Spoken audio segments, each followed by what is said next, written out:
Bonjour à toutes et à tous. Bienvenue sur LMT 25 ans, le podcast pour raconter l'histoire de Laval Mayenne Technopole. Cette association, que nous appelons également par son acronyme LMT, accompagne et développe le territoire de la Mayenne grâce à l'innovation. Je suis Céline Loury, en charge de la communication chez LMT. Avec ce podcast, nous souhaitons proposer chaque semaine de 2021 un morceau de l'histoire de LMT raconté au travers des conversations avec des membres de l'association, de l'équipe salariée, des partenaires ou encore des entreprises accompagnées qui ont participé à cette aventure collective. Aujourd'hui, je vous ai sélectionné un extrait où Nicolas Chomel nous évoque la création de EHEDG France. C'est une association sur la conception hygiénique et ingénierie des équipements pour l'industrie agroalimentaire en Europe. D'ailleurs, cet épisode est directement en lien avec le précédent, le numéro 8, où Nicolas Chomel nous explique le développement des activités innovantes autour de la filière agroalimentaire à Laval Mayenne Technopole. En effet, Nicolas Chomel est à l'initiative de la création de EHEDG France, et donc, pour compléter cet extrait, j'ai interrogé le président actuel de EHEDG France, Erwan Billet. Il va alors nous expliquer les objectifs de EHEDG, comment elle fonctionne, quels sont ses membres, quelles sont ses missions, les méthodes de travail. Alors ne soyez pas surpris, au départ c'est Nicolas Chomel et après nous passons directement à Erwan Billet. Bonne écoute. Tu peux nous parler des débuts, comment est née l'association EHEDG? Le HEDG, comme je le disais, c'est une fondation internationale qui a été créée à la fin des années 1980, je crois que c'était 88-89, à la suite de grandes épidémies de toxi-infections alimentaires, ce qu'on appelle les TIAC, les toxi-infections alimentaires, qui sont des contaminations par des bactéries en général, des bactéries d'origine alimentaire et qui provoquent des maladies, des troubles digestifs qui ne sont pas forcément très très graves. Si, enfin, la salmonellose peut être mortelle. Il y a quelques bactéries qui peuvent être très embêtantes, mais en général ça provoque des bonnes diarrhées. Mais quand il y a des produits qui sont infectés par ces bactéries, il faut faire des rappels. Ah oui. Donc les industriels doivent rappeler les produits, ça coûte très cher, etc. Et donc il faut absolument éviter qu'il y ait cette contamination dans les produits alimentaires. Et à la fin des années 80, donc, il y a eu deux crises de toxi-infection, l'une avec Listeria monocytogenes, qui est une bactérie, et l'autre qui est Salmonella, qu'on trouve aussi dans l'agroalimentaire.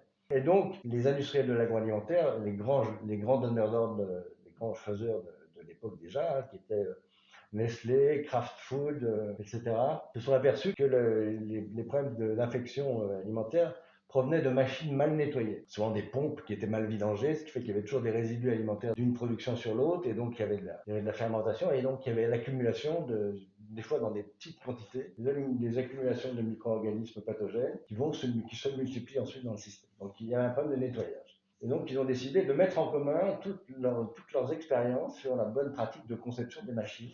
Et ils ont créé cette association internationale qui s'appelle qui s'appelle toujours le HEDG, l'Association internationale pour la conception hygiénique des équipements agroalimentaires, et qui avait pour objet, dans un premier temps, de mettre en commun toutes les bonnes pratiques de conception des machines, et donc de publier des documents HEDG, des documents de bonnes pratiques, et ensuite de créer une méthodologie pour valider la bonne nettoyabilité des machines. Donc, d'où la question de test confiée à des organismes certifiés. Et le HEDG, dans les années, quand je suis arrivé à la Technopole, effectivement, l'ACET était le correspondant français de cette association internationale, mais il y avait une vingtaine d'adhérents français. Mais comme c'était exactement dans la lignée de ce qui nous était demandé de faire à la Technopole, c'est-à-dire de créer de l'activité d'innovation dans le domaine agroalimentaire et particulièrement dans le domaine de la maîtrise de l'hygiène dans ces industries, j'ai eu avec quelques autres l'idée de créer une antenne française de cette fondation EHEDG et donc de créer une association française, EHEDG France, qui serait membre de cette fondation internationale et qui permettrait de promouvoir l'association dans la langue française, qui est quand même bien pratique pour tout le monde, et d'être plus près des adhérents français pour les réunir, pour diffuser de l'information, etc. Et je trouve que pour un autre sujet dont on parlera tout à l'heure, j'ai eu affaire avec des organismes internationaux et en particulier j'ai rencontré quelques représentants de l'EHEDG international. J'aurais dit, écoutez, moi je pense qu'il faudrait créer une association française. Ils ont dit, une association française? Non, nous on a une association internationale, ça va très bien comme ça. Mais j'ai dit, oui, mais nous il y a une pratique qui est très courante aussi bien dans les associations professionnelles que le grand public, mais dans le monde professionnel, il y a des associations professionnelles. Dans tous les domaines, il y a des associations commerciales, des associations techniques, des associations. Le système associatif fonctionne très bien en France. Et ils m'ont dit, bah, écoutez, faites une enquête, puis on verra bien. On a lancé une enquête auprès des gens qui étaient proches de l'EHEDG avant, là, en France, et au-delà. La réponse a été sans appel. On s'est aperçu que le HEDG n'était pas connu en France, que ça intéressait beaucoup les industriels et que ça méritait qu'on s'en occupe, mais que la meilleure solution c'était de créer une structure française qui fonctionne en français, qui n'oblige pas les gens à aller à des réunions en Allemagne ou en Hollande pour parler de ça. À l'époque, le siège était à Bruxelles. Et ils m'ont dit, bah, écoutez, qu'à cela ne tienne, si c'est comme ça que ça va marcher en France, faites comme ça. Donc on a créé une association en 1901 dont les statuts ont été déposés fin 2005 à la préfecture de Laval. On a fait une assemblée générale de constitutive qui s'est tenue à la mairie de Laval en janvier 2006. Et donc on a créé EHEDG France avec des statuts validés par l'association internationale. Et ce qui est intéressant, c'est qu'aujourd'hui, on est passé de 20 adhérents à peu près tout début 2000 à 130 aujourd'hui. Et donc, je rencontrerai le président. Le président, voilà. Ce qu'il faut signaler, ce que le président Erwan Billet te dira sans doute bientôt, c'est que cette structure française d'association nationale dans une fondation internationale, c'est unique. Ça n'existe pas dans les autres pays, puisque le HEDG appelle directement ces cotisations des entreprises dans le monde entier. Et il y a simplement une organisation, souvent une école, une université, qui est chargée de faire le lien localement. Mais on est le seul pays à avoir une structure nationale, à avoir un budget, des cotisations françaises, à avoir un conseil d'administration, un président, etc. Et ce qui est à la fois un atout en termes de développement, parce que ça nous a permis d'augmenter très considérablement le nombre d'adhérents, mais aussi d'avoir suffisamment de budget pour être présent à des grands salons comme le CFIA, le Carrefour des fournisseurs de l'industrie agroalimentaire, et d'avoir des moyens de travailler. Ceci en grande partie grâce à la Technopole, ça je pense que Erwan Billet le dira, puisque la direction de la Technopole accepte que je passe une partie de mon temps à faire fonctionner cette association. Voilà. Mais ça pose quand même des problèmes vis-à-vis de l'international qui trouvent qu'on est un peu différent des autres. D'accord, merci pour ces précisions sur la création de HEDG. Et puis oui, j'en reparlerai aussi avec Erwan Billet. Merci Monsieur Erwan Billet d'avoir accepté cette invitation sur le podcast LMT 25 ans, donc qui raconte l'histoire de l'innovation en Mayenne. Et c'est en tant que président de l'association EHEDG France que je vous interroge. Alors, Laval Mayenne Technopole a notamment joué un rôle important, et d'ailleurs Nicolas Chomel l'a évoqué. Et donc aujourd'hui, c'était d'avoir votre retour en tant que président. Déjà, est-ce que vous pouvez vous présenter? Quelles sont vos fonctions et depuis quand êtes-vous président de HEDG? Erwan Billet, je suis le président effectivement de l'association EHEDG France, qui est basée à la Laval Mayenne Technopole, et je suis directeur d'un organisme de conseil et de formation qui s'appelle IDIAC, et qui est spécialisé dans l'hygiène et le nettoyage en industrie agroalimentaire en particulier, mais pas que, dans tous les domaines ultra propreté. Le HEDG a été créé en France en termes associatifs en fin 2005 par la Laval Mayenne Technopole d'ailleurs, et à l'initiative de Nicolas Chomel, qui en a déjà un peu parlé. Grâce à lui, on a pu recréer une association qui est maintenant reconnue au niveau international et au niveau bien sûr national, déjà au niveau de la France.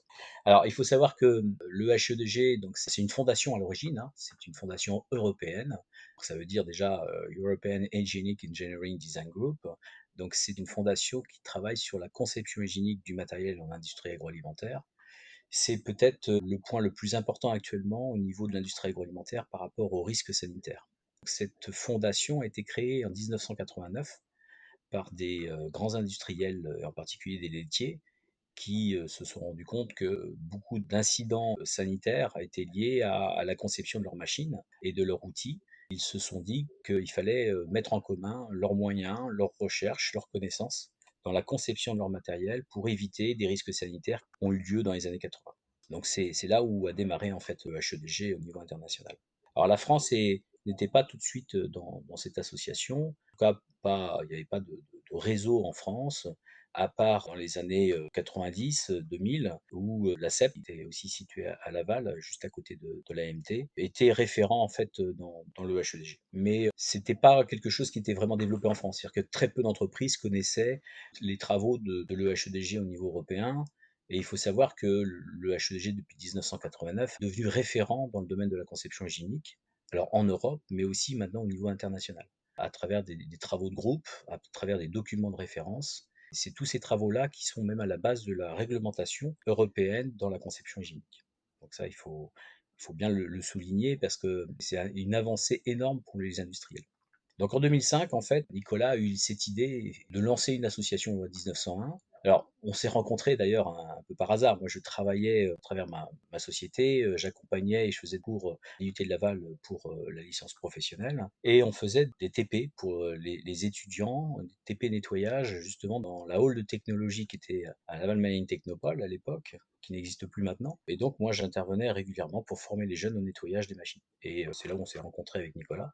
Puis un jour, il m'a dit, on voudrait lancer une association, le HEDG. Alors moi, je ne disais rien du tout, je ne connaissais pas du tout. Et on veut lancer une association. Est-ce que ça t'intéresse? Est-ce que tu penses que c'est quelque chose d'important pour les industriels dans l'agroalimentaire? Alors je connaissais pas, donc j'ai creusé, j'ai été voir un peu ce que c'était, et je lui dis, bah oui, oui, c'est plus qu'intéressant. C'est même quelque chose qu'il faut absolument qu'on développe en France. Donc c'est parti de là, donc on était une poignée de personnes quand on est rentré au démarrage à l'EHEDG pour constituer les premiers statuts. Alors ce qu'il faut savoir, c'est que le premier président de l'EHEDG France était Jean-Pierre Descamps, qui était véritablement un professionnel qui maîtrisait bien la conception hygiénique, qui a travaillé, alors si je ne me trompe pas, c'est Nestlé Danone, qui connaissait bien tous ces éléments-là, et qui a accepté d'être le premier président de l'association pour pouvoir faire évoluer un petit peu ses habitudes en conception hygiénique. Moi j'ai eu la chance d'être son vice-président avec une autre personne qui fait partie du groupe Lactalis, Pascal Guérin, qui a été vice-présidente en même temps que moi et qui était en charge justement de la relation entre notre association française et le HEDG international. Alors ce qu'il faut savoir, c'est que le HEDG est regroupé en sections régionales. Les sections régionales, ce sont les pays. Et on a actuellement une trentaine de pays, à peu près 35 même pays, qui ont un représentant de l'EHEDG. Donc le HEDG maintenant rayonne sur l'ensemble au niveau international. Vous avez un représentant qui se trouve en Chine, au Japon, au Canada, en Australie, au Brésil, au Mexique, en France, etc., etc. L'association française a été une des premières sections régionales réellement créées, mais c'est aussi la première sous forme associative. Vous avez pour chaque section régionale une personne qui a été, je vais dire, adoubée par l'international, par le HEDG international, pour représenter en fait son pays. Nous, on n'avait pas fait ce choix-là, on avait souhaité créer une association loi 1901 pour avoir une vraie proximité avec les adhérents et véritablement avoir une dynamique pour que cette association fasse aussi boule de neige, que les gens discutent entre eux, qu'il y ait un échange, qu'il y ait un vrai réseau au niveau français. On ne le regrette pas parce que c'est ce qui a fonctionné. Le HEDG s'est développé de façon importante. On est à, j'ai plus en tête exactement le nombre d'adhérents actuels, puisqu'on est en train de passer en 2021, mais on a plus de 140 adhérents à peu près. Ce qui est intéressant, c'est que maintenant le HEG est vraiment reconnu dans l'industrie agroalimentaire. Les gens ont cette référence en tête, ce mot EHEDG et certification EHEDG, parce que le HEDG est aussi des centres certificateurs. Et on a amené Actalia, qui est anciennement Adria Normandie, à être centre certificateur EHEDG en France. Donc les centres certificateurs, ce sont des centres techniques qui vont certifier du matériel en conception hygiénique à travers une méthodologie et une boucle de test très normée qui est utilisée par tous les centres de façon identique. Et donc, chaque matériel qui est testé par les centres certificateurs, qui est validé par les centres certificateurs, ont l'estampille conception hygiénique. Bon, il y a différents niveaux, mais cette estampille prouve que le matériel est nettoyable et qui nous permet justement de sécuriser le produit alimentaire. Donc, c'est un plus pour les industriels. Le HEDG, notre rôle, il est important parce que nous, notre objectif, c'est de communiquer autour de la conception hygiénique. On est tous bénévoles dans l'association, mais on essaye de porter ce qu'on appelle la bonne parole dans la conception hygiénique. C'est dire aux industriels de l'agroalimentaire, la première étape du nettoyage, ça va être de concevoir une usine, un atelier et un matériel en conception hygiénique pour éviter qu'il y ait des zones de contamination, des zones difficilement accessibles pour le nettoyage, et donc éviter le risque sanitaire derrière. Donc voilà un petit peu comment fonctionne le HEDG. Alors on crée des groupes de travail avec la rédaction de guidelines, des documents qui sont référents et qui deviennent vraiment référents au niveau de la législation européenne. et on est en relation étroite maintenant avec une autre structure qui travaille dans la conception hygiénique, qui est 3A, et qui est notre pendant aux États-Unis. Donc 3A travaille sur la conception hygiénique au niveau des États-Unis. On a maintenant une relation très étroite, puisqu'il y a un membre de l'EHEDG qui fait partie de 3A et un membre de 3A qui fait partie de l'EHEDG. Le but, c'est de regrouper un petit peu toutes ces connaissances et ces visions de la conception hygiénique au niveau international. Notre association, en fait, elle est liée à une fondation maintenant internationale, parce qu'on c'est plus que européenne. On est en relation avec les autres sections régionales, avec les autres pays. Et l'objectif, c'est véritablement de faire avancer ensemble la conception hygiénique du matériel. Alors, on a aussi la chance en France d'être la seule section régionale à avoir créé un concours sur la conception hygiénique. On a souhaité il y a quelques années promouvoir cette vision de la conception hygiénique en agroalimentaire à travers un concours, parce qu'on est partenariat avec le CEFIA, avec G11. Tous les ans, on lance le concours du PCH, le prix de la conception hygiénique, avec un objectif, c'est vraiment de valoriser les entreprises qui réfléchissent à une amélioration conséquente en termes de conception de leur matériel, qui font évoluer effectivement l'industrie là-dessus. Alors, c'est pas du matériel certifié, c'est du matériel qui a une évolution positive vers une conception hygiénique la plus efficace possible. Et donc, ça, c'est aussi quelque chose d'intéressant parce que ça amène aussi une dynamique. Et c'est effectivement le seul concours de la conception hygiénique qui existe actuellement au monde.